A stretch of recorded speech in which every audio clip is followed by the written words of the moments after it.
Hello guys, आज के इस नए सेशन में आप सभी का स्वागत है। और आप देख रहे हैं 7-11 स्टडी यूट्यूब चैनल, जिसमें आपको राजस्थान के कक्षा 9 राजस्थान अध्ययन की बुक कक्षा 9 का भाग प्रथम करवाया जा रहा है, जिसमें फर्स्ट चैप्टर अपन क्लियर कर रहे थे। अब तक मैं इस पर 15 वीडियो बना चुका हूँ, ये 16वां है, 17वां वीडियो होगा। तो शुरू करते हैं अपन आज की क्लास।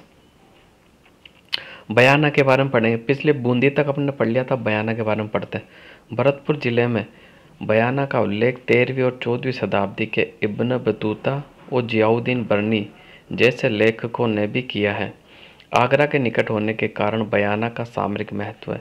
मध्यकाल में बयाना नील की खेती के लिए प्रसिद्ध था। तो देखो इस पैरा में एक तो ये है कि भाई बयाना का उल्लेख कौन सी सदी में है?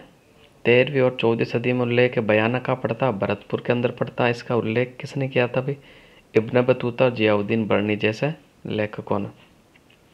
दूसरा, ये आगरा के निकट है। चौथी बात जो ये मोस्ट इंपॉर्टेंट RS प्री के अंदर पूछी गई थी ये सवाल की, मध्यकाल में नील की खेती के लिए प्रसिद्ध था। तो बयाना भरतपुर सभ्यता, बयाना सभ्यता भी है, तो बयाना भरतपुर ये नील की खेती के लिए प्रसिद्ध था। नेक्स्ट आगे चलते हैं अपन। बयाना में बड़ी संख्या में गुप्तकालीन स्वर्ण मुद्राएं मिली है, जो तत्कालीन इतिहास पर प्रकाश डालती है। राणा सांगा और बाबर के मध्य खानवा की लड़ाई 1527 में हुई थी, जो बयाना के निकट है। तो देखो एक तो ये इम्पोर्टेंट है कि भाई गुप्तकालीन, बयाना के अंदर सब बड़ी संख्या में गुप्तकालीन स्वर्ण मुद्राएं मिली है। दूसरा जो इम्पोर्टेंट है कि राणा सांगा और बाबर का जो खानवा की लड़ाई हुई थी वो बयाना के अंदर ही हुई थी। कहाँ हुई थी? बयाना। खानवा का युद्ध कब हुआ था? 1527 में। तो ये इम्पोर्टेंट है, ये आप अपने नोट्स में ऐड कर लें। नेक्स्ट आगे चलते हैं अपन बारडोली के बारे में पढ़ते हैं। चित्तौड़गढ़ जिले में रावत भाटा के निकट बारडोली हिंदू मंदिरों के लिए प्रसिद्ध है। ये गणेश, विष्णु, शिव और महिषासुर मर्दिनी आदि को समर्पित है। इन मंदिरों को लोगों को सबसे पहले परिचय कर्नल जेम्स टोड ने कराया था। तो इस पैरा में कि भाई रावत भाटा के नज़दीक बारडोली क्यों फेमस है? हिंदू मंदिरों के लिए फेमस है। और यहाँ के जो मंदिर है गणेश जी, विष्णु जी, शिव और महिषासुर मर्दिनी आदि को समर्पित है। और इनका जो सबसे पहला परिचय कराया था वो कर्नल जेम्स टोड ने करवाया था। किसने करवाया था भाई? कर्नल। ये सवाल बना हुआ है, RSM SSB द्वारा पूछा हुआ सवाल है, तो ये मोस्ट इम्पोर्टेंट रहने वाला कि इन मंदिरों का जो सबसे पहले परिचय करवाया था वो किसने करवाया था? कर्नल जेम्स टोड, जो राजस्थान के इतिहास के पितामह कहा जाते हैं। फिर बीकानेर के बारे में पढ़ने वाले अपन। राव बीका ने 15वीं शताब्दी में इस शहर की स्थापना की। यहाँ के 16वीं शताब्दी के शासक राय सिंह ने बीकानेर के जूनागढ़ दुर्ग का निर्माण कराया था। ये दुर्ग अपनी स्थापत्य कला और चित्रकारी के लिए प्रसिद्ध है।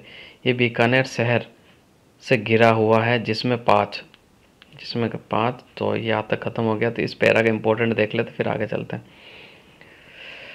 कि भाई सबसे पहले कि राव बीका ने 15वीं शताब्दी में बीकानेर शहर को बसाया था। एक्चुअल डेट पूछ ले तो 1488, ठीक है। नेक्स्ट आगे चलते हैं। यहाँ 16वीं शताब्दी के शासक राय सिंह ने बीकानेर में जूनागढ़ दुर्ग का निर्माण करवाया था। यानी 16वीं शताब्दी के शासक राय सिंह, बीकानेर दुर्ग जूनागढ़, बीकानेर में स्थित जूनागढ़ दुर्ग का निर्माण किसने करवाया था? राय सिंह ने करवाया था, ठीक है। नेक्स्ट अपन आगे चलते हैं। बीकानेर शहर प्राचीर से घिरा हुआ है, जिसमें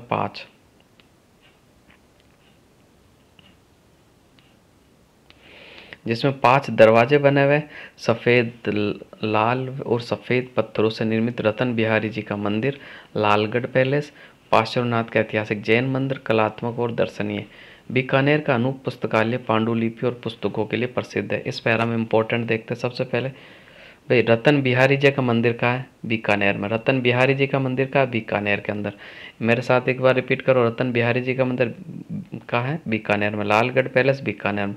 पार्श्वनाथ का जैन मंदिर ये भी बीकानेर में स्थित है, ठीक है। दूसरा, अनूप पुस्तकालय कहाँ है? ये पूछा जाता है। अनूप पुस्तकालय कहाँ है? बीकानेर के अंदर। कहाँ है भाई? बीकानेर में, ठीक है। तो आप याद रखना। नेक्स्ट आगे चलते हैं अपन। भरतपुर।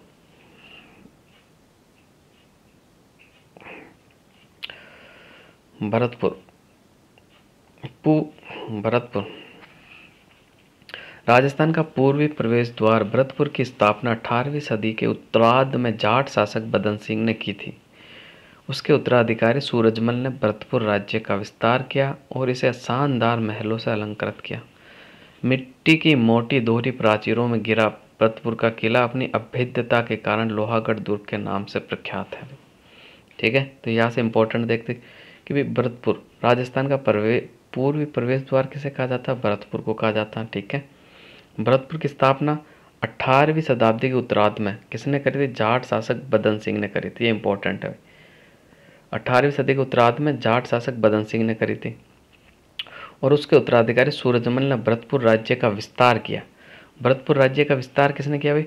सूरजमल जाट ने किया था। इसे शानदार महलों में अलंकृत किया और मिट्टी की मोटी दोहरी प्राचीरों से घिरा भरतपुर का किला, जो अपनी अभेद्यता के कारण लोहागढ़ दुर्ग के नाम से प्रख्यात है। यानी लोहागढ़ दुर्ग का भरतपुर के अंदर है भाई। ठीक है, ये अभेद्य किला है जिसे अंग्रेज भी नहीं जीत पाए थे। ठीक है, नेक्स्ट अपना आगे चलते हैं। भरतपुर सांस्कृतिक दृष्टि से पूर्वी राजस्थान का एक समृद्ध नगर है। यहाँ के दर्शनीय स्थलों में गंगा मंदिर, लक्ष्मण मंदिर, जामा मस्जिद, विश्व प्रसिद्ध केवलादेव राष्ट्रीय उद्यान है। अब यहाँ से इंपॉर्टेंट देखो, गंगा मंदिर का है भरतपुर में स्थित है, गंगा मंदिर, लक्ष्मण मंदिर भी भरतपुर में स्थित है, जामा मस्जिद भरतपुर में, और विश्व प्रसिद्ध केवलादेव राष्ट्रीय उद्यान भी भरतपुर में। ठीक है, गंगा मंदिर भरतपुर में, लक्ष्मण मंदिर भरतपुर में, जामा मस्जिद भरतपुर में और विश्व प्रसिद्ध केवलादेव राष्ट्रीय उद्यान ये भी भरतपुर में आपका। ठीक, नेक्स्ट आगे चलते हैं अपन बीनमाल। जालौर जिले में स्थित बीनमाल का संबंध प्राचीन इतिहास से रहा है। संस्कृत के प्रख्यात कवि माघ ने अपने ग्रंथ शिशुपाल वध में वध की रचना यही की थी। चीनी यात्री हैंसांग ने बीनमाल की यात्रा की थी। तो यहाँ से इंपॉर्टेंट रहने वाला कि बीनमाल जालौर जिलों में पड़ता। ठीक है, दूसरा, कवि माघ ने अपने ग्रंथ शिशुपाल वध की रचना यही करी थी। अब सवाल ये बन जाता है कि कवि माघ का कौन सा ग्रंथ है? शिशुपाल वध। या शिशुपाल वध के लेखक कौन है? कवि माघ। चीनी यात्री हैंसांग ने बीनमाल की यात्रा करी थी। ये सवाल बन सकता है कि भाई जालौर के कौन से शहर की यात्रा चीनी यात्री हैंसांग ने करी थी? तो बीनमाल। ठीक है, इसका प्राचीन नाम तो था वो श्रीमाल था। ठीक है, बीनमाल का प्राचीन नाम क्या मिलता है? श्रीमाल। नेक्स्ट आगे चलते हैं अपन। मंडावा, मंडावा झुंझुनू में पड़ता है। ये मोस्ट इंपॉर्टेंट है। झुंझुनू में मंडावा शेखावटी अंचल का सबसे महत्वपूर्ण कस्बा है। यह बड़ी संख्या में पर्यटक आते हैं। इस कस्बे के चारों ओर रेगिस्तानी टीले या स्थित सेठों की हवेलियां उनका स्थापत्य और उसमें बनी भित्ति चित्र और पर्यटन कला की दृष्टि से महत्वपूर्ण है। गोयनका की हवेली, लाडियो की हवेली हवेलियों के चित्रों के लिए प्रसिद्ध है। तो देखो मंडावा इंपॉर्टेंट ये है कि एक तो मंडावा जो है झुंझुनू में पड़ता है, ये पर्यटन के लिए फेमस है। दूसरा, ये दो मोस्ट इंपॉर्टेंट हवेली का वर्णन किया गया है। वैसे सेठों की हवेली के लिए प्रसिद्ध है, लेकिन गोयनका की हवेली और लाडियो की हवेली कहाँ पड़ती है? मंडावा झुंझुनू में। लाडियो की हवेली और गोयनका की हवेली कहाँ भी? मंडावा झुंझुनू के अंदर है। नेक्स्ट आगे चलते हैं अपन। मंडोर,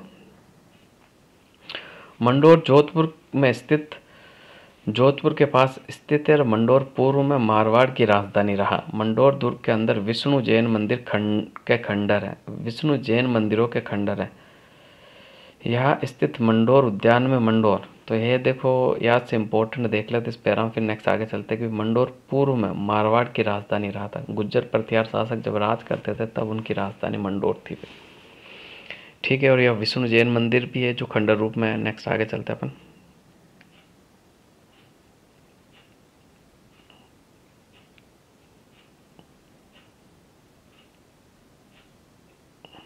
मंडोर संग्रहालय और जनाना महल राजाओं के देवल बने हुए हैं। इस उद्यान में राजा अजीत सिंह और राजा अभय सिंह देवताओं की साल यानी बरामदा का निर्माण करवाया था भाई। ठीक है, नेक्स्ट आगे चलते अपन। देवताओं की साल का निर्माण किसने कराया? राजा अजीत सिंह और राजा अभय सिंह ने देवताओं की साल का निर्माण करवाया था। ये सवाल इंपॉर्टेंट रहेगा। मंडोर उद्यान के अंदर देवताओं की साल का निर्माण अजीत सिंह ने और अभय सिंह ने करवाया था। ठीक है, नेक्स्ट आगे चलते हैं। मैहनसर, मैहनसर झुंझुनू में मैहनसर पोदारों के सोने की दुकान के लिए प्रसिद्ध है, जो हरचंद पोद्दार ने बनवाई थी। यहाँ के भित्ति चित्रों में मुख्यतः श्री राम और कृष्ण लीलाओं का सुंदर अंकन है। ये दुकान मूल्यतः एक इमारत और पर्यटकों के लिए आकर्षण का केंद्र है। मैहनसर सेठों में अनेक हवेलियाँ जो भित्ति चित्रण और चित्रों की हवेली व स्थापत्य के लिए प्रसिद्ध है। मैहनसर एक अन्य इमारत उल्लेखनीय है जिसे तोला राम जी का कमरा कहा जाता है। इसमें 2 मंजिला इमारत देखने को मिलती है जो लोग दूर दूर से आते हैं। शेखावटी अंचल में लोक गीतों की इस इमारत की सुंदरता का वर्णन मिलता है। तो देखो अपन बात करते हैं, सबसे पहले इस पैरा में इम्पोर्टेंट है कि भाई झुंझुनू में महनसर पोदारों की सोने की दुकान के लिए प्रसिद्ध है, यानी सोने की नक्काशी के लिए महनसर प्रसिद्ध है, सोने की हवेली के लिए, जो किसने बनवाई? हरचंद पोद्दार ने बनवाई थी। किसने बनवाई? हरचंद पोद्दार ने। और यहाँ के जो भित्ति चित्र है जहाँ श्री राम और कृष्ण की लीलाओं का सबसे सुंदर अंकन किया गया है। ठीक है, इन किसका फोकस रहा भाई? केवल श्री राम और कृष्ण की लीलाओं का सुंदर अंकन। नेक्स्ट आगे चलते हैं। ये दुकान मूलतः एक इमारत है जो पर्यटकों के आकर्षण का केंद्र था। मैनसर में सेठों की अनेक हवेलियां हैं जो भित्ति चित्रों और हवेली स्थापत्य के लिए प्रसिद्ध है। मैनसर एक अन्य इमारत उल्लेखनीय है जिसे तोलाराम जी का कमरा कहा जाता है। ये इंपॉर्टेंट है भाई कि तोलाराम जी का कमरा कहाँ स्थित है, जो भित्ति चित्रों के लिए फेमस है, तो वो मैनसर झुंझुनू के अंदर। ठीक है, नेक्स्ट आगे चलते हैं।